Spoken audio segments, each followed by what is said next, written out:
कितनी दफ़ा आप लोगों ने देखा होगा कि माही मैथ से पहले वो पीच रिपोर्ट का एक कार्यक्रम होता है। उस पीच रिपोर्ट में जाता है माही और वो सोचते हैं कि अच्छा ये पीच इस तरीके से बिहेव करेगा और उस हिसाब से रणनीति बनाया जाता है। दोस्तों, एग्ज़ाम भी कुछ ऐसा ही है।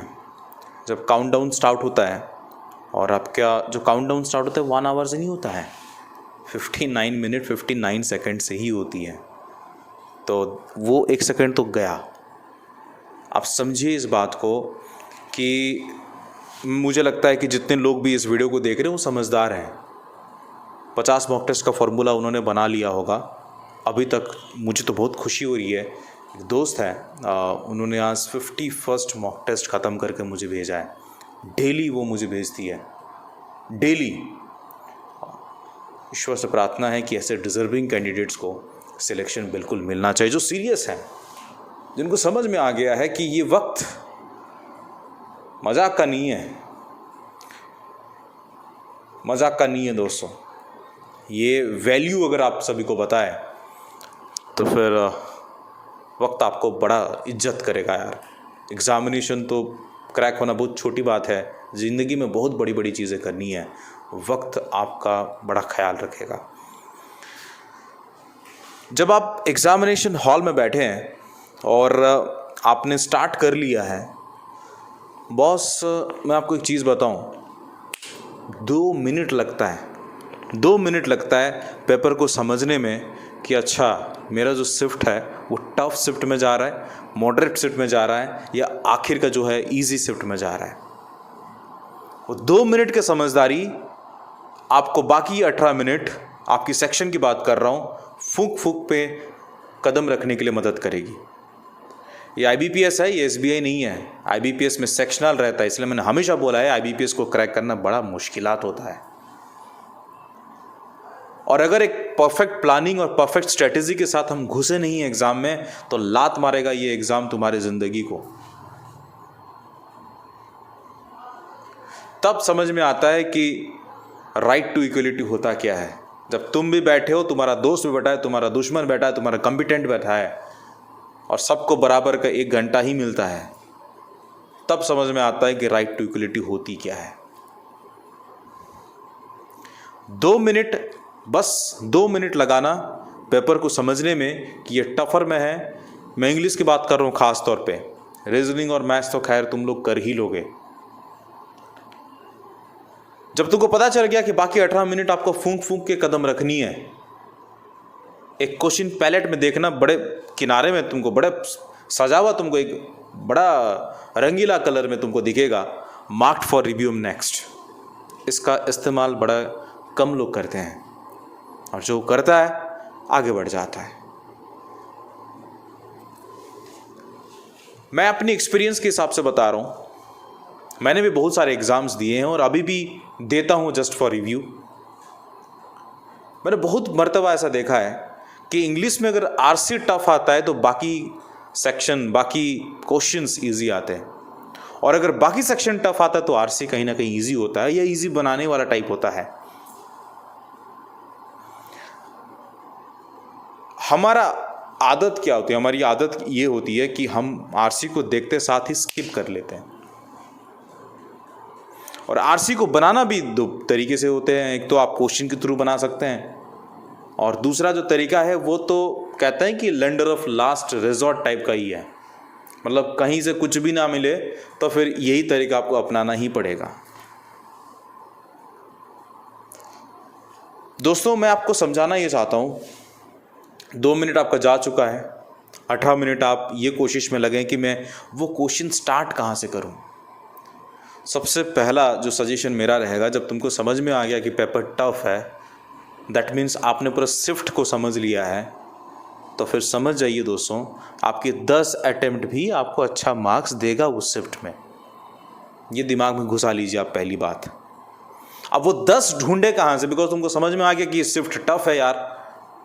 मैं इजी शिफ्ट के बारे में बात नहीं करना चाहता, बिकॉज इजी वाला तो हर कोई पहले से स्टार्ट करेगा तो 30 में ही एंड करेगा। अब वो स्टार्ट आपको ढूंढना है, वो कहते हैं ना कि वो स्टार्टिंग अगर तुमको मिल जाता है ना, तो फिर ये सेक्शन तुम्हारे लिए बहुत ईजी हो सकता है। वो स्टार्ट ढूंढे कैसे। 18 मिनट बचा है, आप करते गए करते गए करते गए करते गए, 10 क्वेश्चंस आपने विजिट कर लिया, साला एक क्वेश्चन ऐसा नहीं मिला जिससे कि तुम स्टार्ट कर सकते हो। ये सबके साथ होता है, मेरे साथ भी हुआ है। इधर 4 मिनट चला गया, 5 मिनट चला गया, वो एक क्वेश्चन नहीं मिल रहा है जिससे मैं कॉन्फिडेंस के साथ स्टार्ट कर सकूं। और आखिर में बताऊंगा कि गलतियां करते कहाँ हैं लोग, और ये आप लोग भी करोगे, मैं जानता हूं। इसलिए अभी अगर बोलूंगा तो तुम लोग उस पर रेक्टिफाई कर सकते हो, बाकी टाइम नहीं कर सकते। समझिए इस बात को। 4 मिनट चला गया, 5 मिनट चला गया, वो एक क्वेश्चन नहीं मिल रहा है। यार तुम लोग इतने भी ये नहीं हो कि वो एक क्वेश्चन नहीं मिलेगा। आगे बढ़ो, मन को समझाओ, वो एक क्वेश्चन पक्का होगा जिससे मैं स्टार्ट कर सकता हूं। ऐसा हो ही नहीं सकता, हो ही नहीं सकता। अगर तुमको लग रहा है कि ऐसा हो सकता है, इस वीडियो को देखते साथ भी तुम सोच रहे हो, अगर मान लो वो 30 क्वेश्चन से एक क्वेश्चन में नहीं मिला जिससे मैं स्टार्ट कर सकता हूँ, तो फिर आपको एग्जामिनेशन की तैयारी छोड़ देनी चाहिए।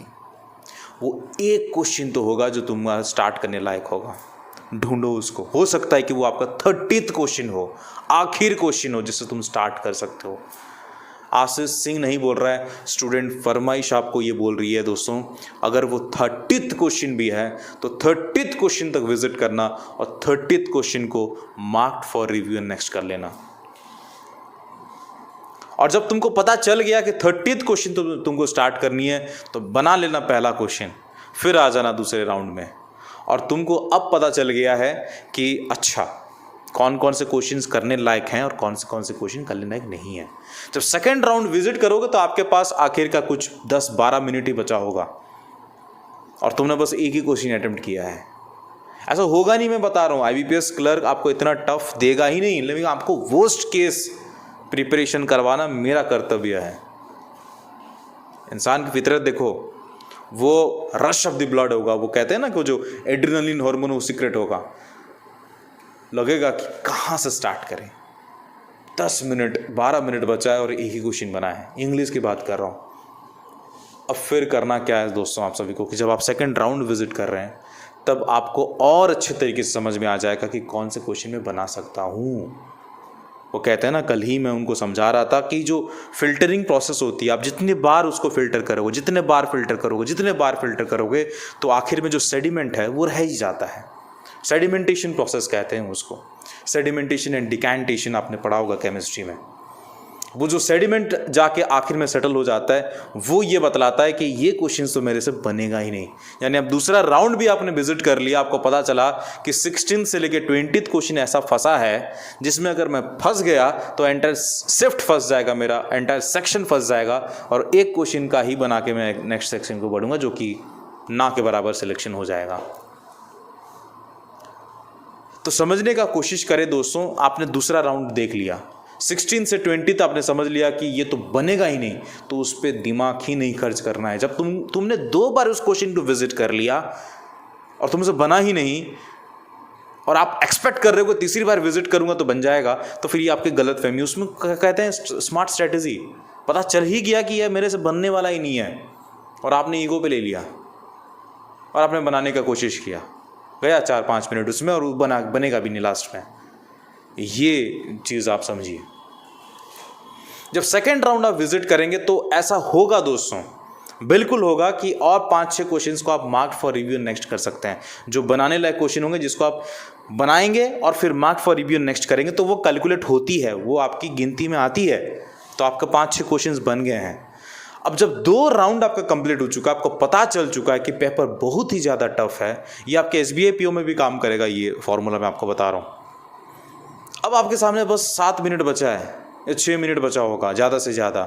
अब तुम्हारे पास कोई ऑप्शन नहीं है, तुमने देख लिया, सब कुछ पहचान लिया, कुछ भी नहीं बनता है।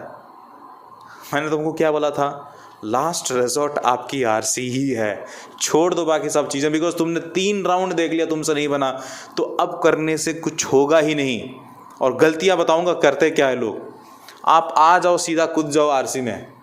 RC में अगर 6 क्वेश्चन आता है, 7 क्वेश्चन आती है या 10 क्वेश्चन भी आया है, तो उसी में से तुम 90% या 80% क्वेश्चन बना ही लोगे। अगर 6 आया तो 4 बना ही लोगे वो आखिर के 6-7 मिनट में। और क्वेश्चन से ही आरसी में घुसना है, और आरसी से क्वेश्चन में नहीं घुसना है। आईबीपीएस क्लर्क प्रीलिम्स है तो ये आपको उस एनालिसिस टाइप का एनालिटिक नहीं देगा तुमको कि तुमको पैसेज पढ़ना ही पड़ेगा तब जाके बनेगा, ऐसा नहीं होता है। बहुत कम चांसेस हैं। अगर आप उस प्रकार के नेगेटिव थॉट्स को लेके जाएंगे तो फिर आपको लगेगा ऐसा नहीं यार, ऐसा था, ऐसा हो गया। समझ रहे हैं? तो ऐसा करते करते आप कहीं ना कहीं 12-15 अटेम्प्ट तक ले जाएंगे। लेकिन गलतियां क्या होता है दोस्तों कि हम लोगों को इंग्लिश में कॉन्फिडेंस नहीं रहती है। हमेशा जितने लोग देख रहे हैं इस वीडियो को, मैं भी एक टाइम पे गैस वर्क करता था, मतलब इंस्टिंक्ट के साथ जाता था। मुझे ऐसा लगता है कि पीछे कोई है जो मुझे बता रहा है कि आशीष इसके साथ जाते रहने से ठीक हो जाएगा। वो कौन बताता है पता है? वो शैतान बताता है। वो शैतान तुम्हारी बुरी आत्मा बताती है, वो तुमको पुश कर रही है, नेगेटिव एनर्जी पुश कर रही है। कर ले ज़बरदस्ती का अटेम्प्ट, कर ले ज़बरदस्ती का अटेम्प्ट, ज़बरदस्ती का अटेम्प्ट कर ले। और ज़बरदस्ती का तुम 10 क्वेश्चन अटेम्प्ट कर ही लेते हो, तुमको लगता है कि तुमने 25 अटेम्प्ट कर लिया है। और जब मार्क्स आ जाते हैं तो ठीक उन्हीं का हालत होता है जो इनका हुआ था। मिल जाता है 7 मार्क्स 10 मार्क्स, अब सेक्शन में नहीं निकलेगा तो फिर क्या फ़ायदा। वो 15 क्वेश्चन अगर आपने सही से बनाया था, जहाँ पे तुमको 90% कॉन्फिडेंस है, वो 15 से तुमको 16 दिखेगा, 17 दिखेगा। शिफ्ट टफ था, इसलिए मैं बता रहा हूँ। ये आप अप्लाई कर सकते हैं, रीजनिंग और मैथ्स में भी अप्लाई कर सकते हैं। Mark for review and next का कुछ तो मतलब है बॉस, उसका उपयोग करना सीखें, टाइम वेस्ट ना करें। ये इंसान जितना मॉक टेस्ट लगाता है, जितना लगाएगा वो सीखता है उससे।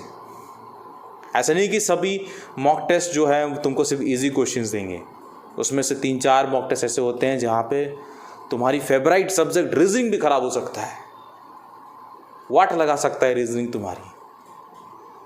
तो ऐसे चीज़ों से हम सीखते हैं दोस्तों। मैं तो चाहता हूँ कि अभी टाइम है, अपने आप को झोंको उसमें, जानबूझ के हार्ड क्वेश्चंस के और हार्ड शिफ्ट के हिसाब से एग्जामिनेशन को दो, तब तुम्हारा माइंड सोच लेगा, अडॉप्ट कर लेगा इस चीज़ों को।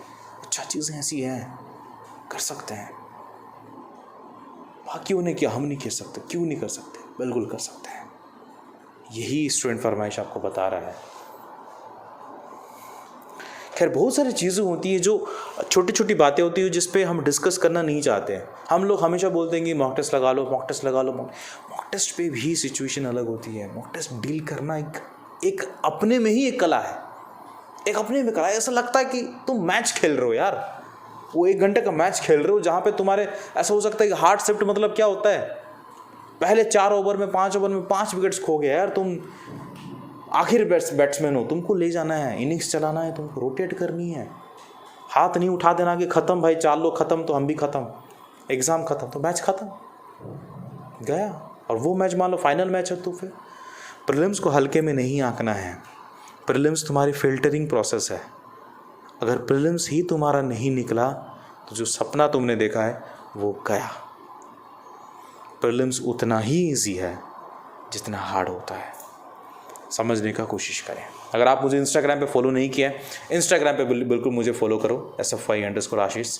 और आप मुझे टेलीग्राम पे भी फॉलो कर सकते हो। लिंक जो है आपको डिस्क्रिप्शन बॉक्स से मिल जाएगा। आप हमारे मॉक टेस्ट को खरीद सकते हैं, 299 रुपीज़ का ही है बस।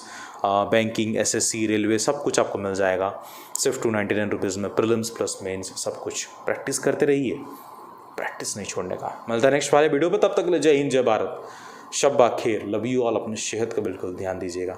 नमस्कार, जय हिंद।